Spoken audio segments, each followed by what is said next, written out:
Today's lesson is Bridging Worlds, Trevor Noah's Global Comedy. Hi, everybody. I'm Roger. And I'm Mike. And today we're going to continue talking about Trevor Noah, a South African comedian who can speak a lot of languages. And, of course, he was born a crime, which means he's not really a legal person, or at least he wasn't at the time he was born. In South Africa at the time, you could not have mixed-race parents between black and white. Absolutely. So, yes, he was definitely born as an interesting person in an interesting place at that time, but he used his intelligence and, of course, his comedic talents to turn that to his advantage. He spoke 4 languages, so he could tell jokes in almost any language that a South African audience preferred, and he understood those languages well enough to use them to sort of craft wonderful jokes that were not only funny, but also thought-provoking, and he was very bold, very brave in taking on some of the most difficult topics and conversations of his time and of his country. So that's kind of how he became a comedic expert or genius or, very skilled and talented, and we got a little bit of information at the end there, how he became famous in South Africa, but that's not how he became famous around the world. So let's get into that part, the sort of global fame of Trevor Noah and how it all began back in 2015 with a little TV show called The Daily Show. So let's find out all about that in the first part of today's article. In 2015, Noah took over The Daily Show, a popular late-night show in the U.S. The show's fresh approach balanced political commentary with a conversational tone, making complex problems easier for audiences to understand. Under Noah's leadership, the program was nominated for several Emmy Awards. Meanwhile, Born a Crime, which was published in 2016, became a global bestseller. In 2021, Noah hosted the Grammy Awards and continued to do so for the next 4 years. 大家好，第一部分介绍名词 commentary， 它的意思是评论或是解说。例如 It's good to have commentary during a ball game, especially on television. 在球赛期间，尤其是在电视上，有评论是件好事。接下来看到动词 nominate， 表示提名或是推荐。例如Carrie was nominated as a candidate for the title of Homecoming Queen. Carrie 被提名为返校舞会皇后头衔的候选人。或是 Kevin's colleagues nominated him to head the party planning committee.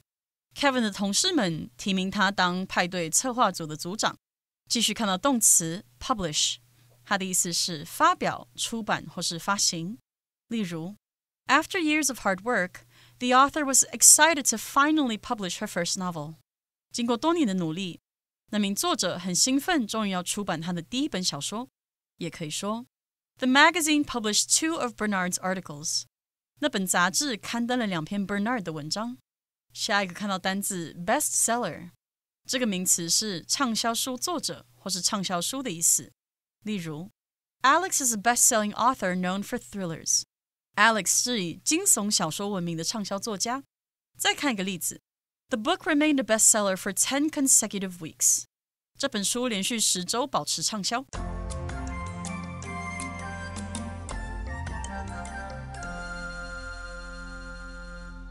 Okay, so here's the first part of our article for today. So we're talking again about Trevor Noah and his career. So in 2015, about 10 years ago, Noah took over The Daily Show, a popular late-night show in the U.S. Okay, in the U.S., of course, on television, some people still actually watch television. There are some shows that are late-night shows. They're kind of variety shows. They have guests who come on for interviews and things like that. And, of course, there's a lot of comedy going on as well.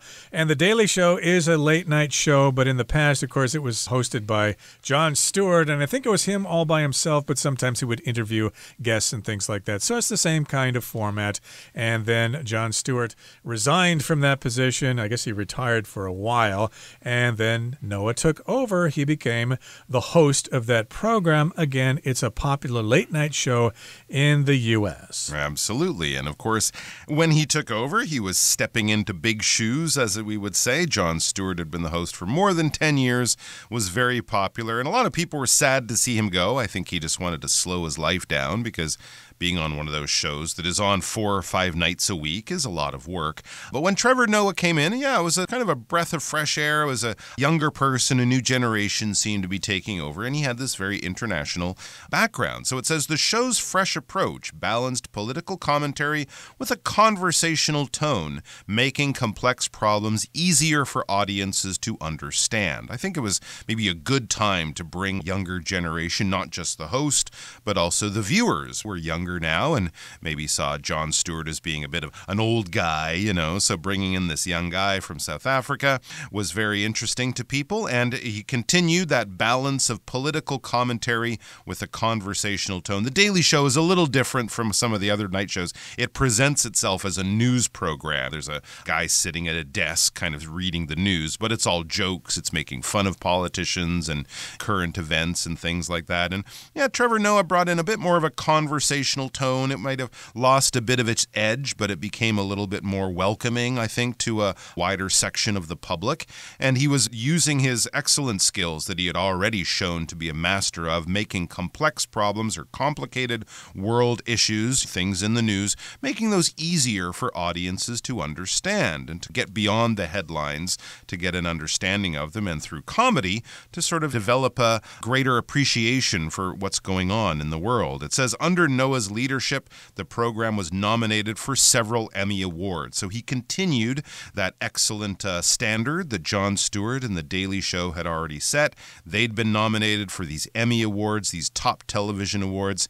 And sometimes when a new person takes over, the show kind of changes and maybe is not quite as good. But he changed it, but it continued to have very high standards, which explains why it was nominated. When you're nominated for something, your name is basically put forward to win an award. It doesn't mean you will win, but it means you've been separated from the vast group of people to maybe the top 5 or 6. And, at the actual award ceremony, they'll say, and the winner is. But that list of potential winners, those would be the nominees, which is the name for the person or group or film or whatever it is that might or could win that award. So if you are nominated, that means you've done very, very well and you're up for a top award, which you may or may not win. And this was a nomination for the Emmy Awards. Those are the awards for TV programs, whereas the Oscars are for films, the Tony Awards are for stage performances, and then the Grammys are for music. So yes, indeed, the show was nominated for lots of Emmy Awards. And meanwhile, at the same time, Born a Crime, which was published in 2016, became a global bestseller. So that's a book he wrote. Again, that's his autobiography. I read that a couple of years ago. There were some funny passages in that, or some interesting passages in it, in which he talks about growing up in South Africa.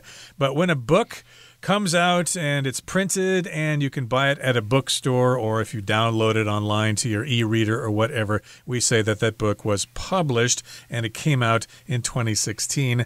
And lots of people bought this book, lots of people read this book, so we call it a bestseller. Yeah, absolutely. It's a top book. It's very popular. It's in all the top 10 lists, and possibly also critics liked it too. People who write about books were recommending it. Interesting and funny. It says in 2021, Noah hosted the Grammy Awards, so he won an Emmy Award for his work on The Daily Show as the comedy host. But then his hosting skills, or just his personality, seemed so friendly and so sort of open to people that he was chosen to host the Grammy Awards, which is the big American Music Awards, as Roger explained. He's not winning anything here. He's not a singer. He's not a musician. He's just the person who sort of runs the show on television that one night of the year when they give out the big Grammy Awards. And he'll act kind of like the host and the link guy, going from one thing to another, telling some jokes in between, giving out these big awards for top musicians. So it just shows he has kind of a wide public appeal. They always pick someone who seems sort of funny and acceptable to most people in the country. And he continued to do so for the next 4 years, which I think is a great testament to him, because they often change those hosts every year or two.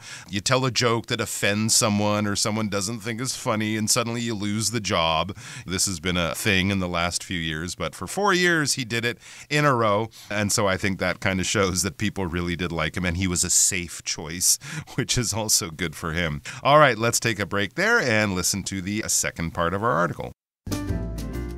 Across these various platforms, Noah tends to focus on voices that are often overlooked, from fellow comedians to activists fighting for social justice. Whether performing in Africa, Asia, Europe, or the Americas, he adapts his material to local contexts, while always promoting the values of fairness and belonging. He also backs up his message with action. Through the Trevor Noah Foundation, he works to expand educational opportunities for disadvantaged youth in South Africa. 第二部分介绍动词 overlook， 表示忽略、忽视或是未注意到。可以说 Connie got a low score on her essay because she overlooked some important details in the teacher's instructions. Connie 的论文得到了低分，因为她忽略了老师指示中的一些重要细节。又或者说 At the store, Ada found a rare comic book that had been overlooked by other customers. Ada 在这家店里发现一本被其他客人忽略的稀有漫画书。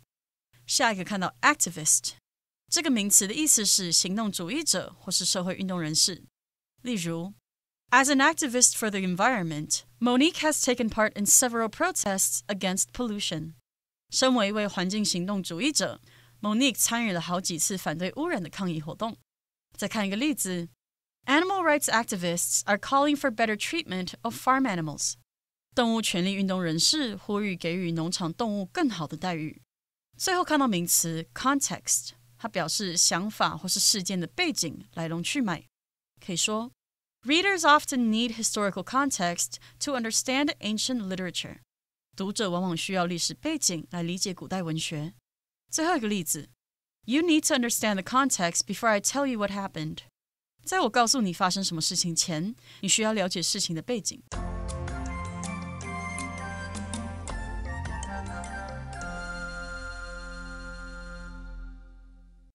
Okay, here's the second part of our article for today. It says, across these various platforms in these various forms of media, Noah tends to focus on voices that are often overlooked, from fellow comedians to activists fighting for social justice. Okay, so this is kind of his theme here.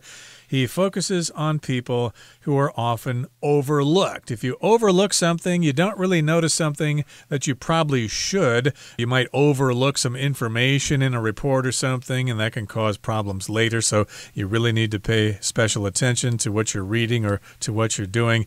And yes, lots of people are just ignored. We don't really care about them. They're a small number of people, and they're not very powerful. They don't have a lot of money, so why should we pay attention to them? So he gives voices to those people because, yeah, they're probably very interesting and have an interesting point of view.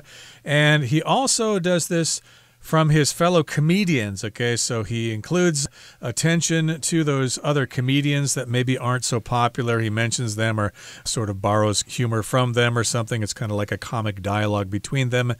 And then he also gives voices to activists who fight for social justice. Okay, so an activist, of course, is somebody who is active fighting for a particular cause, okay, for social justice, okay, bringing about better treatment of LGBTQ plus people or something like that. So yes, indeed, he kind of helps give them a voice. It says, whether performing in Africa, Asia, Europe, or the Americas, he adapts his material to local contexts while always promoting the values of fairness and belonging. I think this is something he probably learned as a child, kind of moving between these different worlds, not quite white, not quite black, South African, yet international in his outlook and in his heritage. So he's able to adapt himself and his material to be appealing and interesting and also thought-provoking to people, whether it's in Africa, Asia, Europe, or the Americas. Maybe if we saw his show in South Africa, there might be jokes in there we wouldn't really understand because they're about local issues, local culture, local politics. But then if he performed in Hong Kong or Tokyo or Sydney, Australia,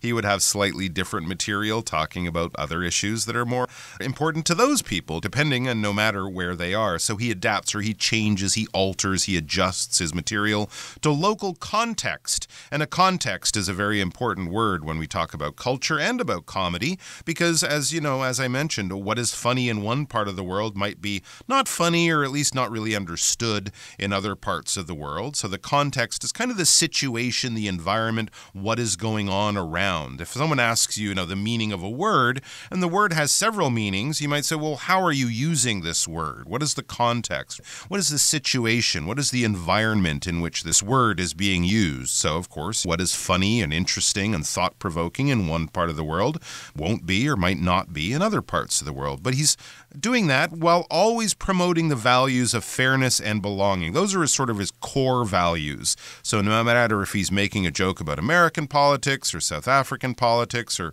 what's going on between Britain and the EU with Brexit or whatever, he's always talking about fairness. He's always talking about belonging, about making people feel welcome and not building the walls, the type of walls that he saw in apartheid South Africa when he was a young man growing up. And through the Trevor Noah Foundation, he works to expand educational opportunities for disadvantaged youth in South Africa. So he has set up this foundation. It's an organization designed to help people do something in their lives, to improve their lives, to fight against injustice. And through this foundation, he works to expand educational opportunities. To expand, it just means to make something bigger, to increase the size or influence of something. He wants to give more educational opportunities or chances for disadvantaged youth in South Africa. If you're disadvantaged, well, you're not being treated fairly in society. Other people have more opportunities than you do, so he's trying to give them a voice and give them some opportunities so that the society can be more equal. Okay, that brings us to the end of the second part of our lesson for today. Here comes the third part. By combining personal stories with sharp humor, Trevor Noah connects with people around the world. His journey reminds us that laughter can bridge cultures and encourage change, even in the face of injustice.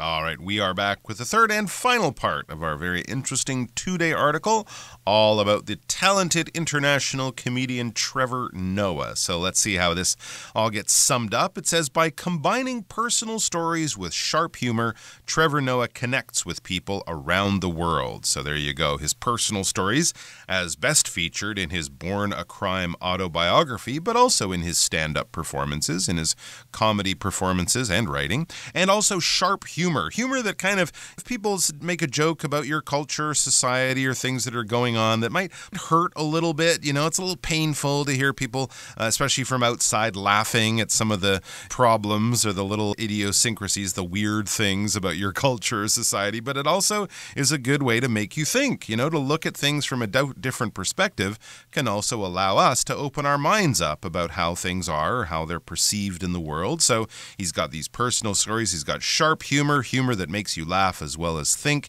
and Trevor Noah connects with people around the world. It really is quite interesting that this guy who has such a unique background, right, born of two different parents from different races in South Africa at a time of racial separateness, he's able to connect with people from India, from Africa, from North America, Europe, South America, Asia, wherever. So he's connecting with people around the world. And so his journey reminds us that laughter can bring cultures and encourage change, even in the face of injustice. So absolutely, he's used laughter, even though he could have grown up a very angry man, growing up in racist South Africa and being cruelly teased or whatever by classmates and, many of the issues and problems he had to deal with as a young man. But he's used laughter to get over that, to bridge these cultures and these prejudice that he faced, and also to encourage change, to try to, say, I came from somewhere where I didn't have a lot of opportunities, but I made the most of it. You can too. We can change the world for the better. If you make a person who's from a different part of the world smile and laugh and think, that is a good way of beginning the slow and difficult but hopeful process of change, even in the face of injustice, even when facing prejudice and racial injustice and racism and things like that. Always smile and always be positive and always try to move things forward in a good way, at least a little bit. Okay, that brings us to the end of our explanation for today. Here comes Hanny.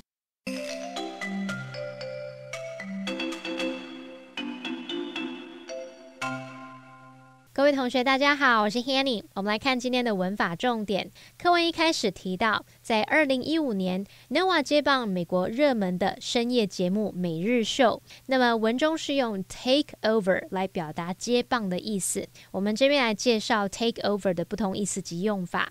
首先第一个，我们可以用 take over 去表达取得控制、占领或者是接管，是当及物用。举例来说， Adam doesn't want to take over his father's business. Adam 不想要接管他父亲的事业。第二个，我们可以用 take over 去表达接手、接替别人所做的事，那这时候可以做及物或不及物用。例如 I can take over for you if you need a break. 如果你需要休息一下，我可以接手。好，那么课文第二部分提到，在这些不同的平台上 Noah 经常关注那些常被忽视的声音。文中是用单字 overlook 来表达忽略、忽视或者是未注意到。那我们来学它的字首字根。Over 这个字首啊，它表示过度、超过或是在什么什么上方。那在 overlook 这个字当中，它的字首 over 表示在点点点上方，那么 look 表示观看，合在一起，其实 overlook 它具有俯瞰、眺望的意思。那当我们在俯瞰眺望的时候，可能因为顾着看远方的东西而没有注意到近的东西，所以呢 overlook 也有忽略、忽视的语义。好，再来课文接着提到说，无论是在非洲、亚洲、欧洲还是在美洲演出， Noah 都会因地制宜调整内容。文中是用动词 adapt 来表达改变、调整点点点以适应，可能像适应新的情况、新的用途等等。我们这边是要来区分一下 adapt、adopt 还有 adept这三个单字。好，首先 adapt 这个单字当中的 apt可以当形容词，形容适当的、恰当的、合适的。那我们要让某事物变得合适，中间可能就会需要经过改造啊、调整，这样去联想说 adapt 它有适应、使适合或是改编的意思。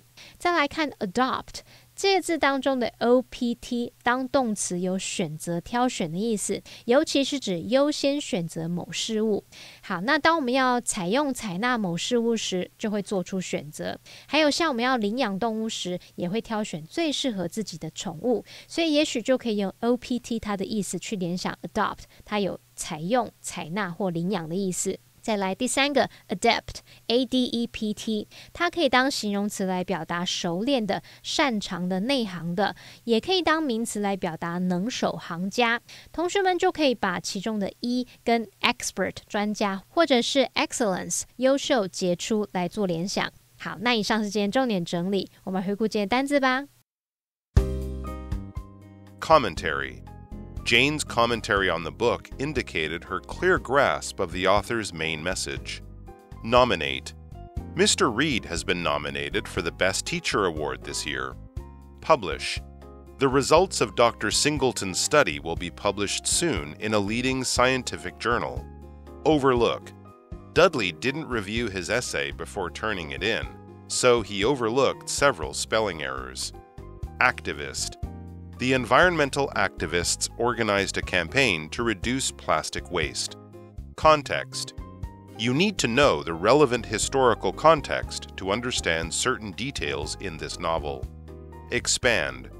They're planning to expand the garden in order to grow more vegetables this season.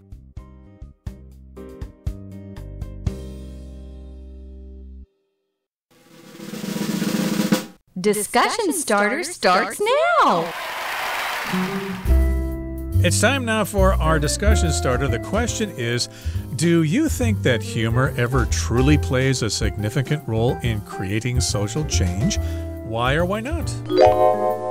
I would say yes. I think that humor can play an important role in creating change, since many audiences these days are very multicultural. You'll go to see a white comedian, a black comedian, an Asian comedian, comedians of different races and ethnic backgrounds, different religions, and often in the audience, especially, in big cities, you'll see a very multicultural audience. So I think even that is something that shows that comedy, along with music and other forms of art, is a really good way of knocking down barriers and getting people together in a room and realizing that deep down, we all dance and laugh and sing and enjoy many of the same things. Well, that's very optimistic of you, but I'm not so optimistic. No, I don't think it plays a role in creating social change, considering that if comedians tell jokes about political leaders and they get mad and arrest them and throw them in jail, then nobody's laughing. Well, that brings us to the end of another edition of our program, and please make sure you join us again next time. From all of us here, I am Roger. I am Mike. See you next time.